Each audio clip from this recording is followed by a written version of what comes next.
Late at night, two sisters knocked on an old woman's door. She looked at their stomachs and cried. The urgent knocking shattered the stillness of the house. Mrs. Josephine raised her head from the old wooden chair near the fireplace, her trembling hands placing a book down on the table. Who could possibly be visiting at this hour, in such frigid weather?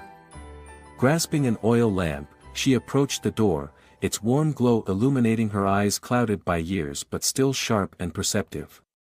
The knocking sounded again, more insistent, as if whoever was outside was fighting against the cruel winter night. "Hold on.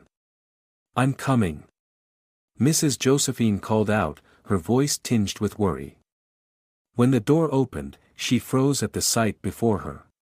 Two young girls, about 16 years old, stood shivering in the snow. Both were dressed in thin clothing, their faces pale from the cold and exhaustion. But what stunned her most were their swollen bellies. Both were pregnant, clearly close to their due dates. "Please, help us," one of the girls whispered hoarsely, her voice raspy from hunger and cold. This girl, with long brown hair, nearly collapsed before the other managed to catch her.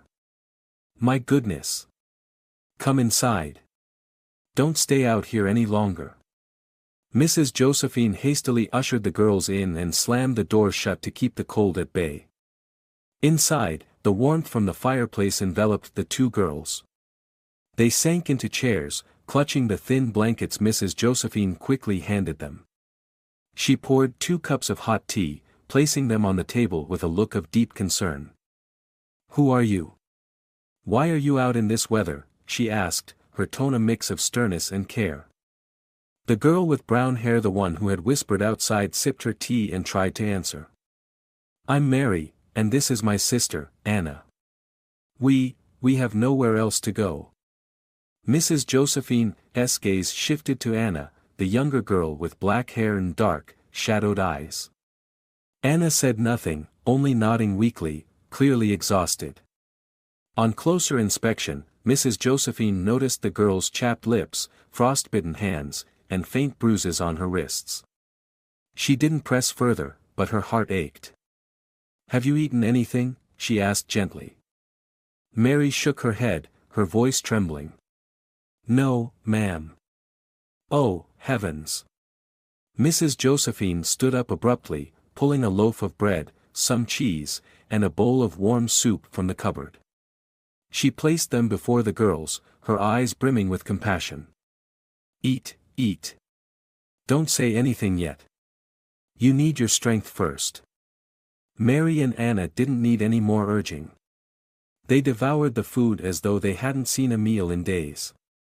Watching them, Mrs. Josephine couldn't help but wonder what had driven these young girls to such desperate circumstances. Who were they? Why had they appeared in this remote village on a freezing winter night?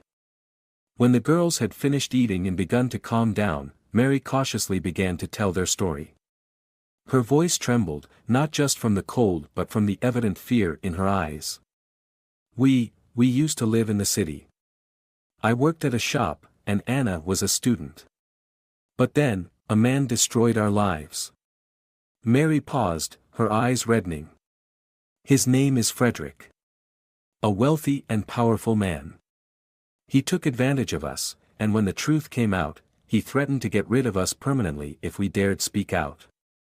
Hearing this, Mrs. Josephine felt a surge of anger rise within her.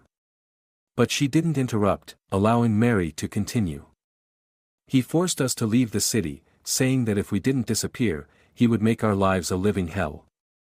We had no other choice." Mary's voice broke, her trembling hands clutching the teacup. "We've been wandering for weeks, too scared to trust anyone. But when we saw your house, we thought, maybe you'd help." Mrs. Josephine sat in silence, holding back tears. Mary's story brought back memories of her youth, when she too had been a young woman oppressed by an unjust society and powerful men. She understood all too well the despair these girls were feeling. "Mary, Anna, you don't have to be afraid anymore," she said, her voice firm and resolute. "You've come to the right place. No matter what happens, I won't let anyone hurt you." Mary looked at her with eyes full of gratitude, though laced with doubt. "But aren't you afraid? Frederick, he's very dangerous. If he finds out you're helping us, he might." "I'm not afraid," she interrupted, her gaze steady. "You don't need to worry about me. Now, get some rest. We'll figure things out tomorrow."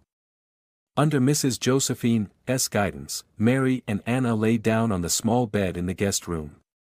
The firelight still flickered against the wooden walls, creating a rare sense of safety that the girls hadn't felt in a long time.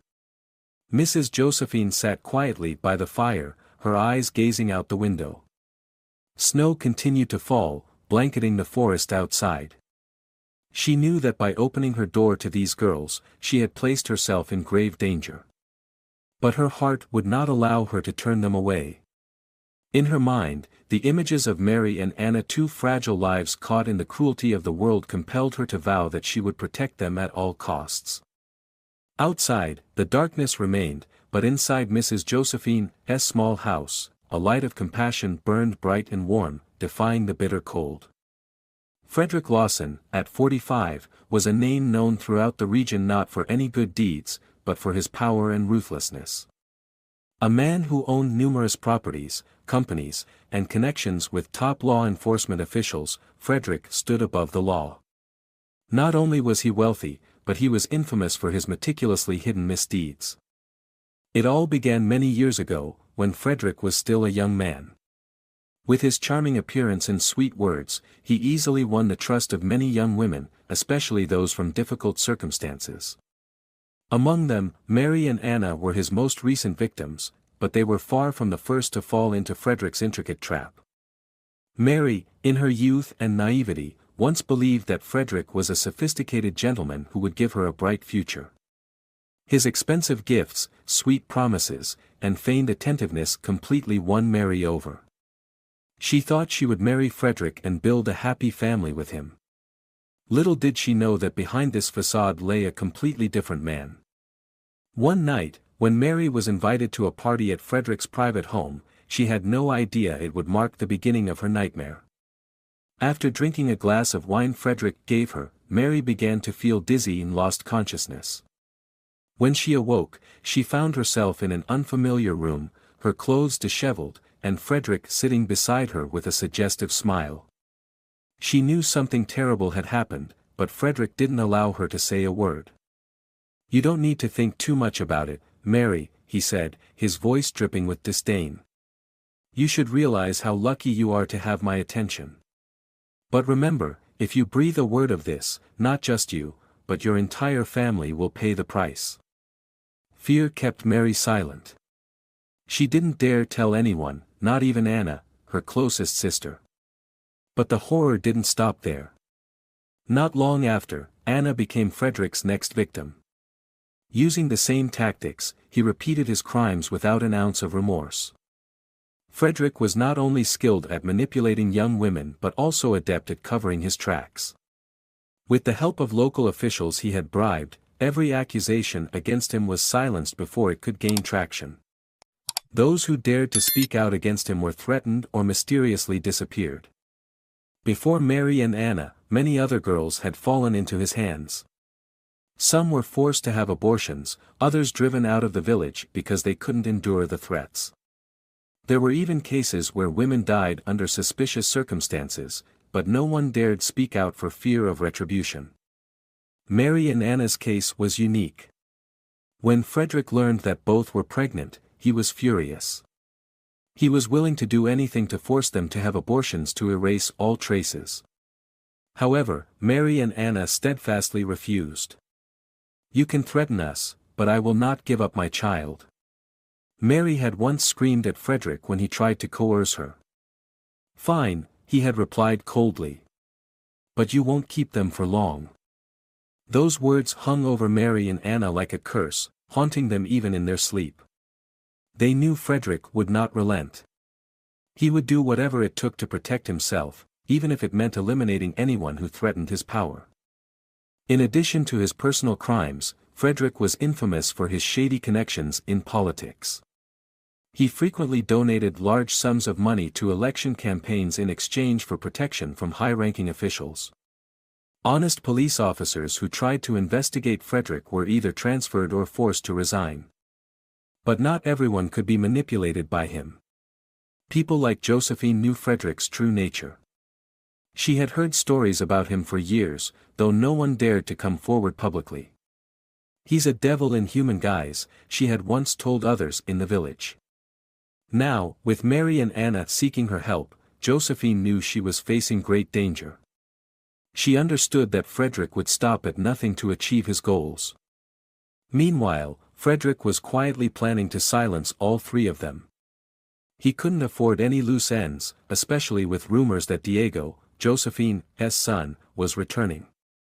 A renowned lawyer with a reputation for brilliance, Diego could pose a real threat to Frederick, and he wasn't about to let that happen. The undercurrents of conflict began to stir.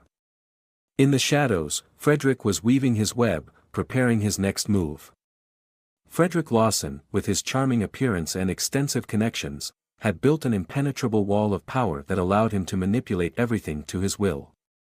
In this small village, everyone knew Frederick as a wealthy and influential man, but few dared to speak openly about the shady dealings behind his facade. Frederick was more than just a successful businessman, he was a master of using money to buy influence and maintain his power network. Local officials, from the police chief to minor administrative workers, were all tied to him in one way or another. Anyone who dared to oppose Frederick was swiftly removed from the game, one way or another. One of Frederick's closest allies was Michael, the village's police chief. Michael had once been an upright man when he first took office, but over the years, he had become a puppet in Frederick's hands. Lavish gifts, luxurious trips, and even cash bribes were things Michael couldn't refuse. In return, Michael helped Frederick erase all traces of his crimes. When Mary and Anna became Frederick's victims, it was Michael who ensured that any attempts to report him were blocked. Every time Mary tried to file a complaint, she was met with cold, dismissive responses. "There's no evidence. We can't do anything," Michael would say, his eyes filled with mockery. The truth was, Michael wasn't unaware of the situation, he simply couldn't risk doing anything other than protect Frederick. Over the years, Michael had helped Frederick cover up numerous crimes, from assaults to bribery and even the mysterious disappearances of young women. Beyond Michael, Frederick's influence reached even further. He frequently hosted lavish parties, attended by officials from nearby regions. These events were more than just entertainment, they were opportunities for Frederick to consolidate his power. Fine wine, exquisite dishes, and envelopes stuffed with cash ensured the silence and loyalty of his guests. One regular attendee was Judge Anderson, a well-known figure whose position allowed him to influence legal proceedings in the area. Whenever someone attempted to sue Frederick, Anderson would find ways to dismiss or delay the cases. In return, Frederick ensured that Anderson enjoyed privileges no one else could access. But Frederick didn't stop at bribery. He was also infamous for threatening and eliminating those who dared to oppose him. Several villagers who tried to speak out about Frederick's wrongdoings faced severe consequences. Mrs. Marta, an elderly woman in the village, once witnessed Frederick assault a young girl many years ago.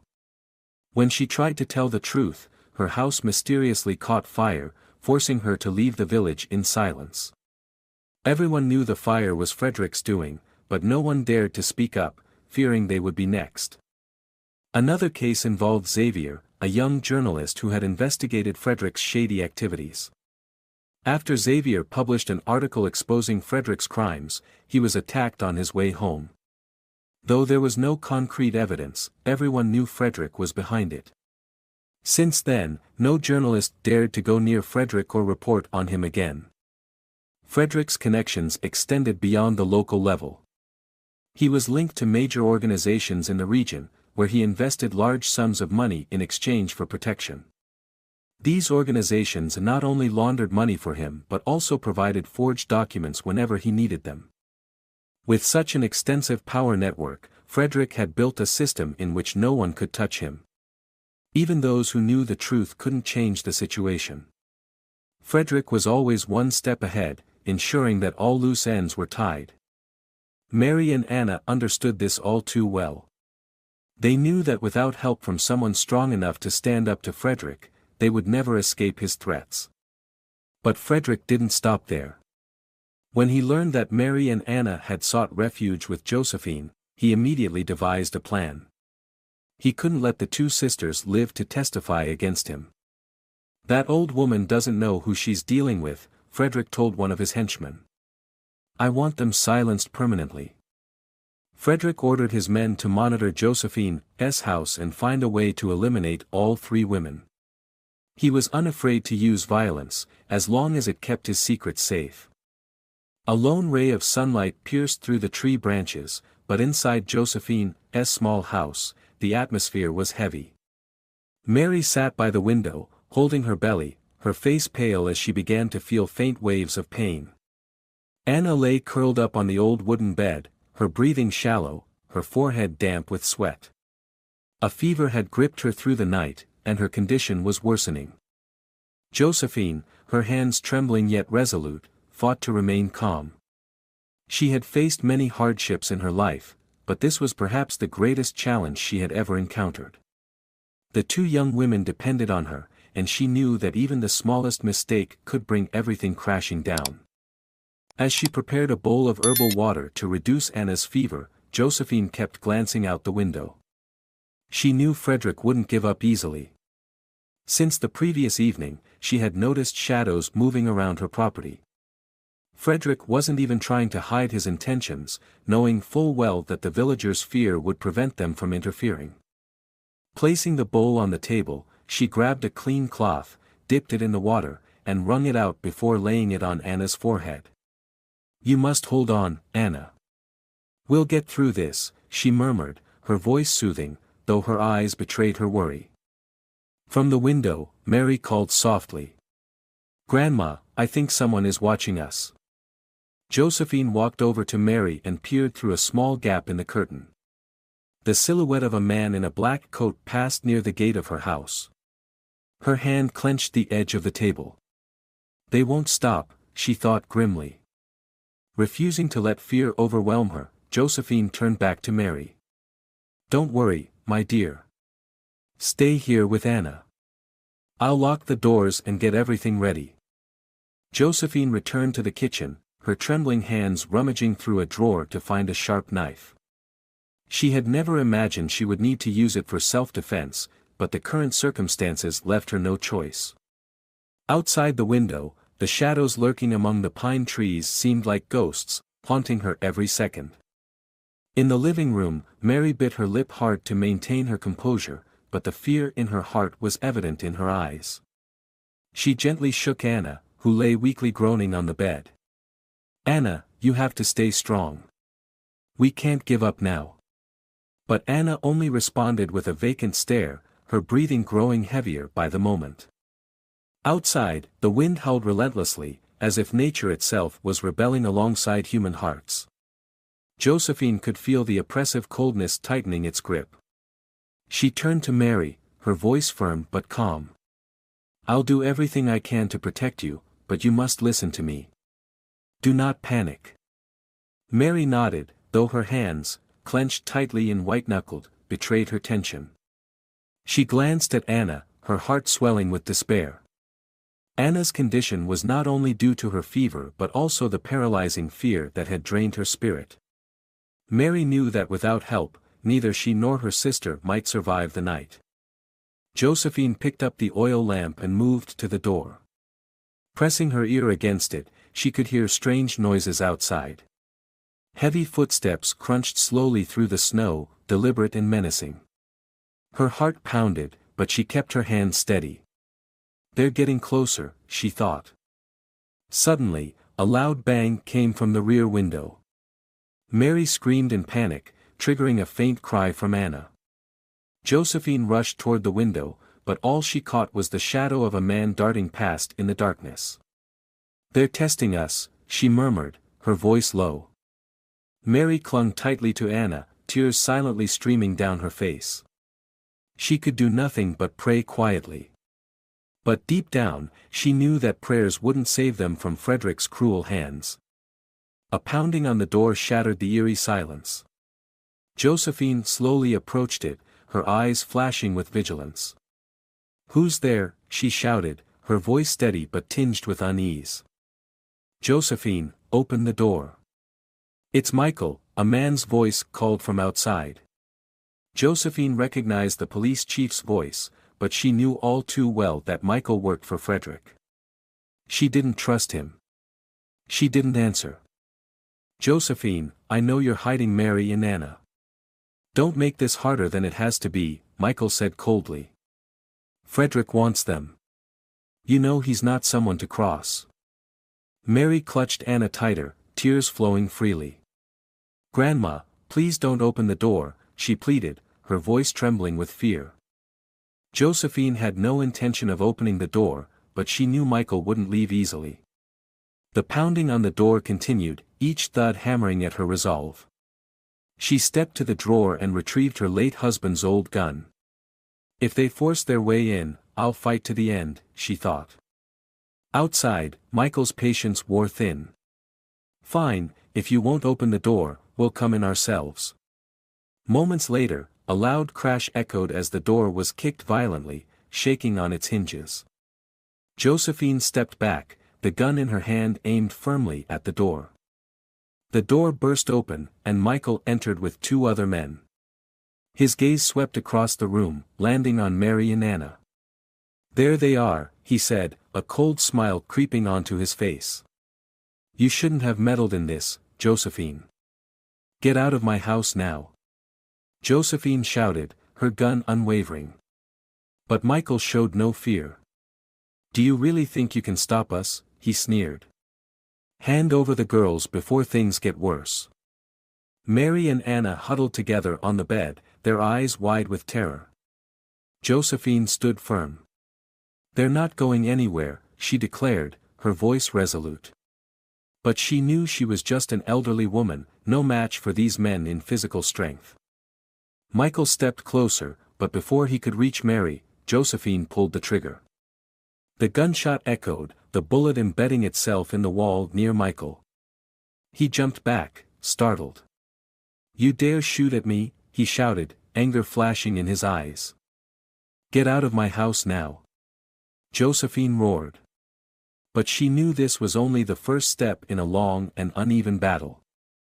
Frederick received Michael's report that they had failed to take Mary and Anna. He was furious.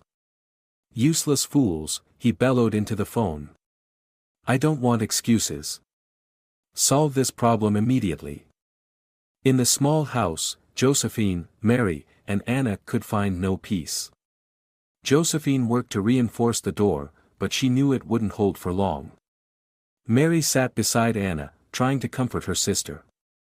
But Anna's breathing grew rapid, and her body began to convulse slightly. "Grandma, Anna's not okay." Mary cried out, tears streaming down her face. Josephine rushed over to check on Anna. "She's going into shock. We need to get her to a doctor," she said, but both she and Mary knew that leaving the house was impossible. Outside, shadows began to gather, the faint beams of flashlights flickering through the windows. Mary felt her heart stop. "They're getting ready to break in," she whispered, her voice trembling with despair. Josephine gripped Mary's hand tightly. "I'll protect you both to the end. But if I can't, you must promise me you'll protect Anna, no matter what happens." Mary nodded, but her eyes were filled with utter fear. Outside, Frederick himself arrived, standing among his henchmen. "Josephine, you should come out and talk. I don't want to hurt anyone, but you're leaving me no choice," his voice called out, cold and threatening. Josephine glanced out the window, seeing Frederick and his men. She knew there was no negotiating with the devil. She turned back to look at Mary and Anna one last time, her eyes full of love and determination. "You stay here with Anna." "I will go out," Josephine said. Mary sobbed, grabbing her hand. "Grandma, please don't go. We can face this together." Josephine shook her head, gently prying Mary's hands away. "Take care of Anna. I will do everything I can to protect you." With those words, she stepped outside, confronting the danger that awaited in the darkness. The door closed behind her, leaving Mary and Anna inside the small house, where the flickering firelight could not chase away the overwhelming fear that filled the air. Frederick stood outside the house, his demeanor calm yet calculated. He did not rush to break in. He knew that violence was not always the only way to achieve his goals. This time, Frederick decided to rely on his most trusted strategy, bribery. It was a tactic that had gotten him out of countless dangerous situations before, and he was confident that Josephine, an elderly woman, would not be able to resist the lure of money. He signaled his men to step back, projecting an image of someone who had no intention of hostility. Holding a small briefcase in his hand, Frederick ascended the steps, his cold eyes fixed on the door. He knocked 3 times, each knock echoing in the quiet of the winter night. Inside, Josephine stared at the door, her grip on the gun unwavering. She didn't respond or move closer. "Josephine," Frederick's voice rang out, deep and clear. "I'm not here to cause trouble. I want to talk to you, as adults." Josephine stayed silent. She knew that any words Frederick spoke would be lies, wrapped in a polished veneer. But Frederick was not one to give up easily. He stepped closer, his tone softening, like a serpent hissing its temptation. "Josephine, I know you're a smart woman. I don't want anyone in that house to get hurt. We're both reasonable people. Why don't we find a solution that works for everyone?" Still, Josephine remained silent, her grip tightening on the gun's handle. She heard every word, but she refused to let them sway her. Frederick continued, his voice carefully crafted to sound sincere. "You know who I am, and you know what I'm capable of. But I don't want to resort to that. I'm here with an offer, not a threat. Let's resolve this peacefully." He placed the briefcase on the step and opened it. Inside were neatly stacked bundles of cash, illuminated by a flashlight. "Josephine, this is money, a lot of money. Enough for you to live the rest of your life in comfort. All you need to do is hand over Mary and Anna, and this money is yours. You can leave this village and live the rest of your days in luxury. No one gets hurt, and no one faces consequences." Frederick's offer cut through the tense atmosphere like a knife. Mary, sitting in the corner with Anna, heard everything. She clutched Anna tightly, her eyes filled with terror. "She won't agree," Mary whispered, as if to reassure herself. Josephine stepped closer to the door, not to open it, but to speak. Her voice was clear and firm. "Frederick, what kind of person do you take me for, thinking you can buy me with money? These girls are not commodities, and I am not a greedy fool." Frederick smirked, though her defiance irked him. "Josephine, don't act so self-righteous. You live alone, and old age has come. This money could change your life, give you a good ending instead of facing unnecessary danger. If not for yourself, think of the girls inside. If you hand them over, I promise no harm will come to them." "Frederick, I know exactly what kind of person you are," Josephine replied coldly. "You promise no harm? What you've already done to them, what is that, if not harm? I don't believe you, and I don't want your filthy money. Leave now, before I lose my patience." Frederick's eyes darkened, his hand clenching into a fist. Josephine's scorn and resistance tested his limits. "Josephine," he growled, his voice thick with menace. "You don't understand your position. This is not an offer, it's your last chance. Refuse, and I can't promise things will remain peaceful." "Don't talk to me as if I'm a fool, Frederick," Josephine shot back, her tone unyielding. "Do you think I'm afraid of you? I've lived through war, lost my family, and faced pain you couldn't imagine. If you think your threats can shake me, you're sorely mistaken." Frederick stepped back, his face dark with frustration. He glanced at his henchman standing in the shadows, his eyes flashing with rage. But he knew that forcing his way into the house now was not a wise move. "You'll regret this, Josephine," he said, his voice as cold as ice. You'll see that your stubbornness will bring nothing but suffering. He slammed the briefcase shut and retreated toward the car waiting in the shadows. Before getting in, he turned to look at the house one last time. This isn't over. I'll be back, and next time, you won't have a choice. The door rattled slightly as Frederick and his men left, leaving a heavy, unsettling silence in their wake. But Josephine knew this was only the beginning of a larger storm. She gripped the gun tightly, her eyes filled with resolve. Whatever Frederick planned for his return, she would never give in. The phone rang on a quiet afternoon in the office of Diego, Josephine's only son. Sunlight streamed through the large windows as Diego sat at his desk, poring over legal documents. When he answered the call from an old neighbor, his face darkened. The story of his mother's plight, along with the dire situation of Mary and Anna, stirred a fire within him. "I'll come home immediately," Diego said, his voice resolute.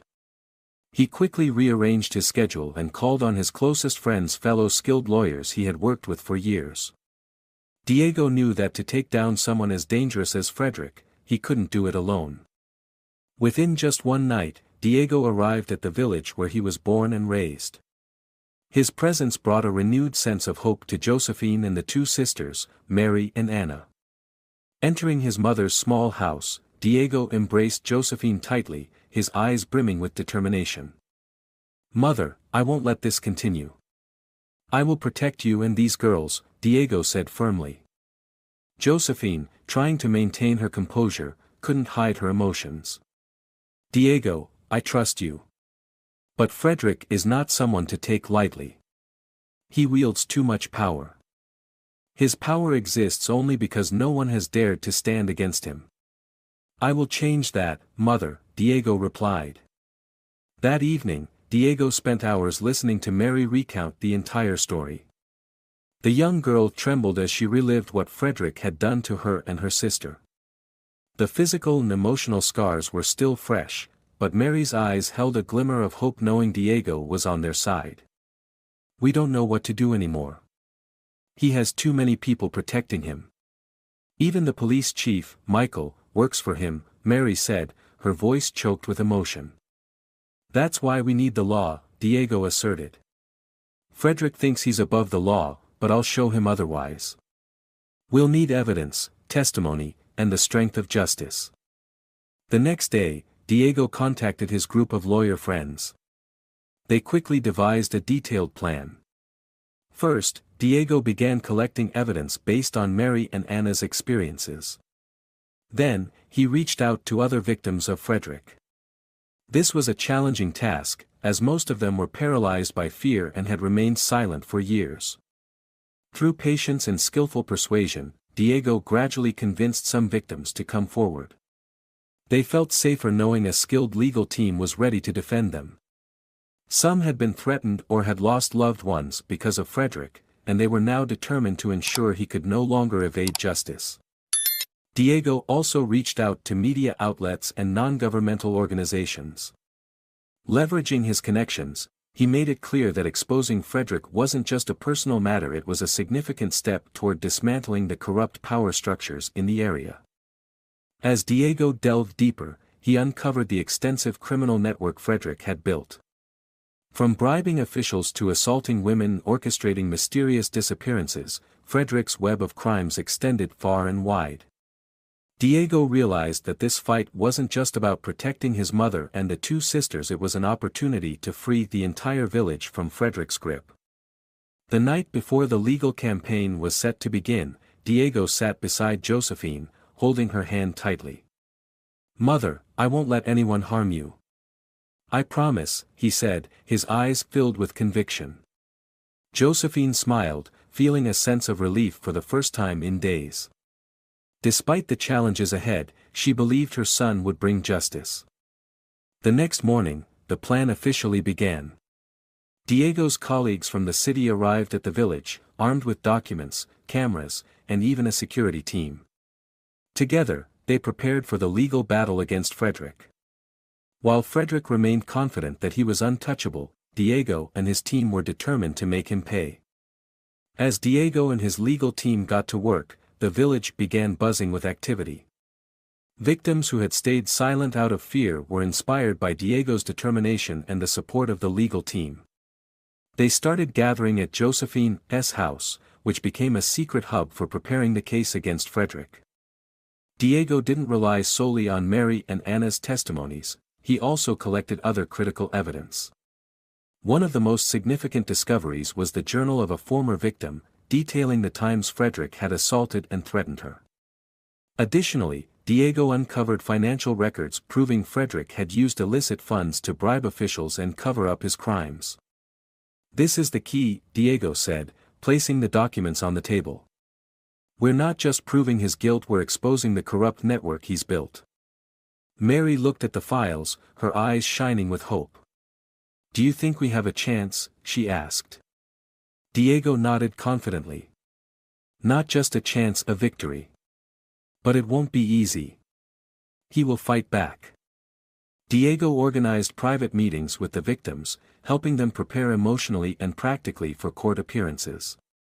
Many were hesitant at first, but Diego's unwavering resolve and the assurance of his team inspired them to believe that justice was possible. "I've stayed silent for too long," said an older woman, one of Frederick's earliest victims. "But if I don't speak out now, no one will stop him from hurting others." Her words fueled the growing momentum. Gradually, the number of witnesses increased, creating a wave of resistance against Frederick. Frederick, realizing the growing threat, began making defensive moves. He leveraged his connections to pressure the police and local authorities, attempting to stall the investigation.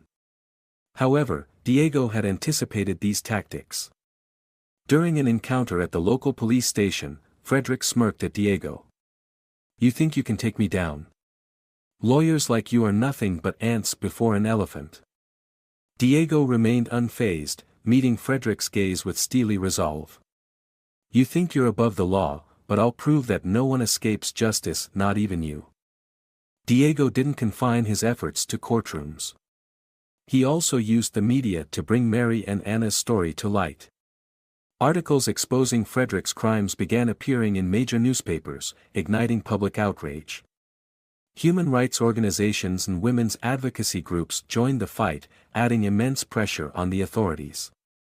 The villagers, long silenced by fear of Frederick's power, started speaking out. They organized public meetings, demanding justice for Mary, Anna, and other victims. Frederick's once unshakable influence began to crumble under the weight of collective resistance. "A man like Frederick cannot continue to dominate here," a villager declared loudly at a public meeting. Applause erupted, signaling that change was near. When Diego and his team finalized the documents and gathered enough witnesses, the police had no choice but to act. Under public pressure and faced with undeniable evidence, an arrest warrant for Frederick was issued.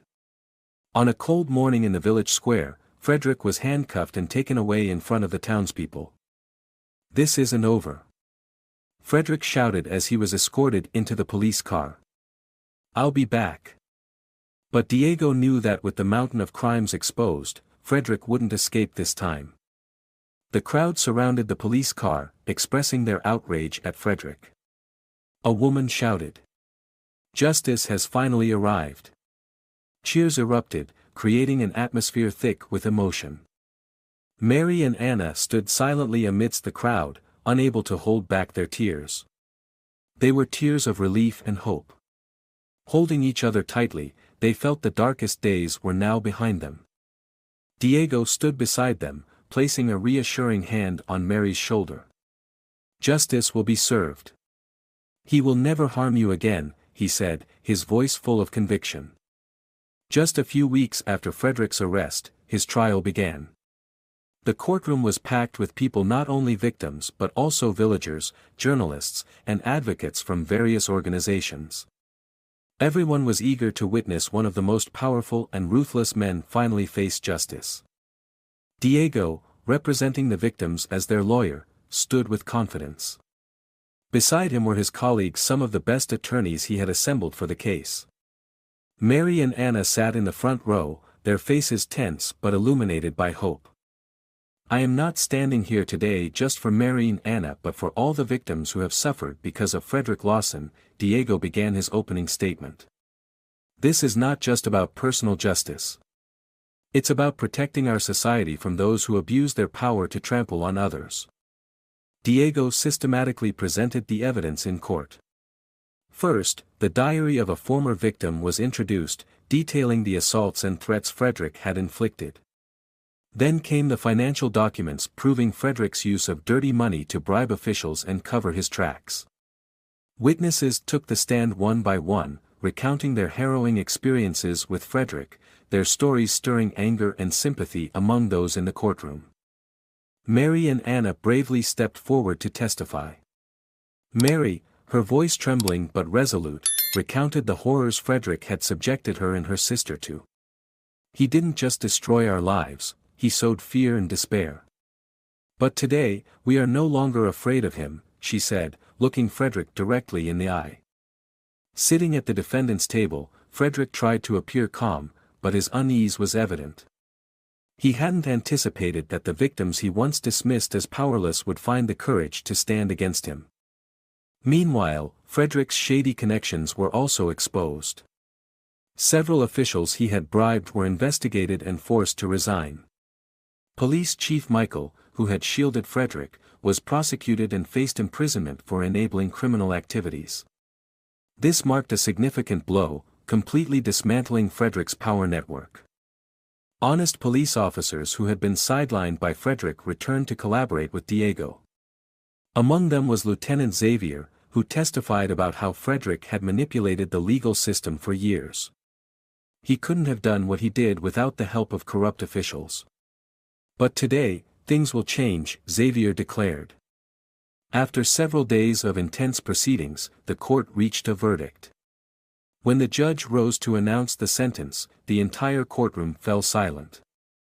The defendant, Frederick Lawson, is sentenced to life imprisonment without parole for charges of sexual assault, intimidation, bribery, and organized crime. Furthermore, the defendant is ordered to pay substantial reparations to the victims, including Mary and Anna, to compensate for the harm caused. The courtroom erupted in applause. Some people even cried tears of joy. Frederick bowed his head, no longer carrying the arrogance he once had. He knew his life of freedom was over. After the trial, Mary and Anna walked out of the courthouse hand in hand. They cried, but this time, it was tears of release and freedom. Diego stood beside them, smiling gently. "You did it. You are both incredibly strong," he said. "Thank you, Diego. Without you, we don't know what would have happened to us," Mary said, her voice thick with emotion. "Thank you so much," Anna added, her smile weak but full of gratitude. News of Frederick's downfall spread quickly. The small village, once stifled by his domination, was now filled with joy and hope. Villagers who had lived in fear began to open up, helping one another and rebuilding their community. Mary and Anna received support from non-governmental organizations, which helped them start new lives. They decided to stay in the village, opening a small shop and beginning to build a future for themselves and their unborn children. Josephine, her eyes filled with pride, watched as the young women recovered from the physical and emotional scars. "You deserve happiness," she said warmly. A week after the trial, Diego returned to the city to resume his work as a lawyer. But he left with a heart full of pride and peace. He knew that his efforts had not only helped his mother but also liberated an entire village and many other victims. As the bus drove away from the village, Diego received a text from Mary. "You are our hero. We will never forget what you've done." Diego smiled, looking back at the village fading into the golden hues of the sunset. He knew that, even from afar, his heart would always remain tied to this place where he had truly made a difference. The story of Diego, Mary, and Anna reminds us that justice can prevail when courage and unity come together. No matter how powerful and intimidating someone may appear, the light of truth and determination can pierce through the darkest of shadows. It serves as a call to respect the rule of law, to never stay silent in the face of injustice, and to protect the vulnerable. Above all, it teaches us that compassion and resolve can not only save individuals but also bring transformation to an entire community.